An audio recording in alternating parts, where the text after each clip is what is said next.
My name is Brinley. I'm going to film an ice fishing tutorial for you today. I'm going to go over a basic setup for a beginner. I'm also going to go over ice safety. I'm also going to go over some fishing techniques. And then we're going to go on a trip out on the ice, and it's all going to come together.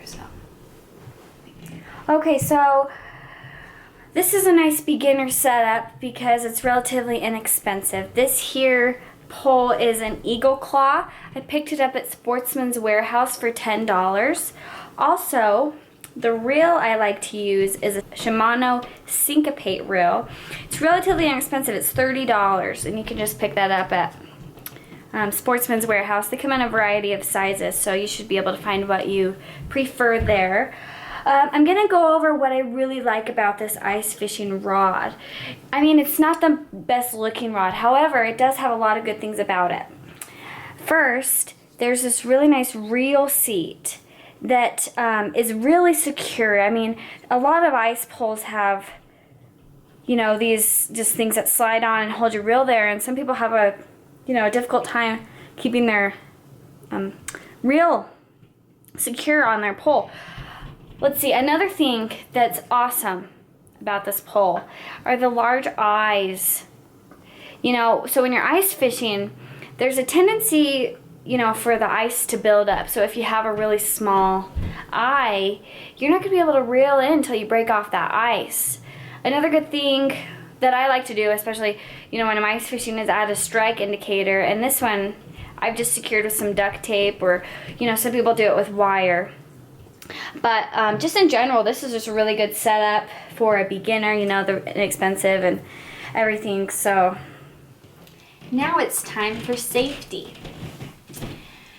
I have a list of guidelines that I've written down that I think are very important. One of them is very important, and I think it's the rule that you should probably follow the most closely. That is to not go alone when you're ice fishing. This will ensure that you have someone to help you if something happens, or you can help them if something happens. Another guideline that I have is to make sure that the ice is thick enough, and if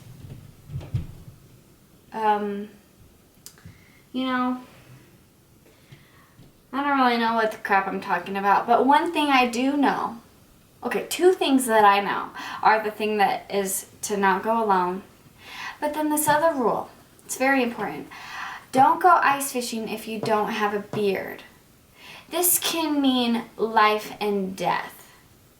I don't personally go ice fishing because I don't have a beard. If there's one thing I've learned in my whole ice fishing career is that. You have to have a beard. So, if you learn one thing from this video, is that you shouldn't go ice fishing if you don't have a beard.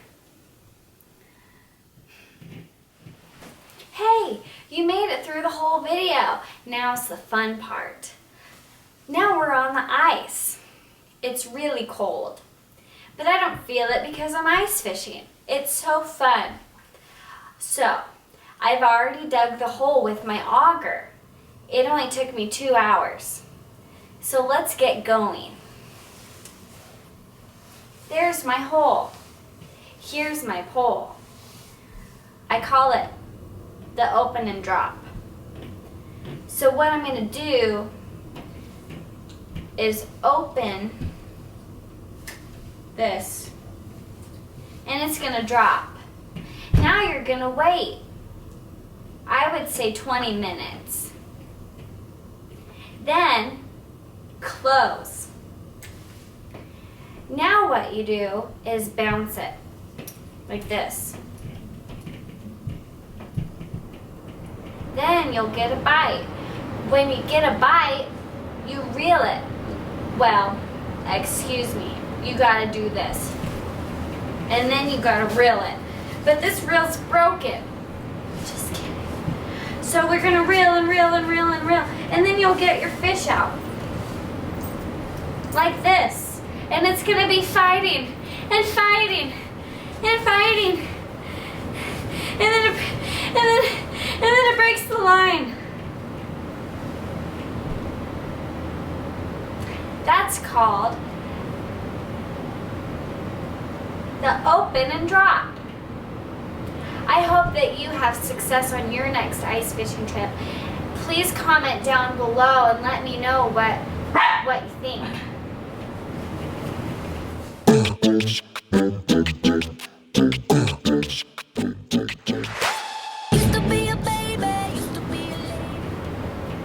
Hi Dane.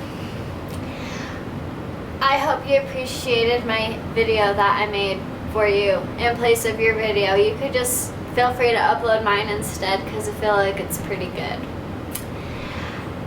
Love ya. And so does this fish that I caught. Ice fishing from your tutorial. It worked. It really worked.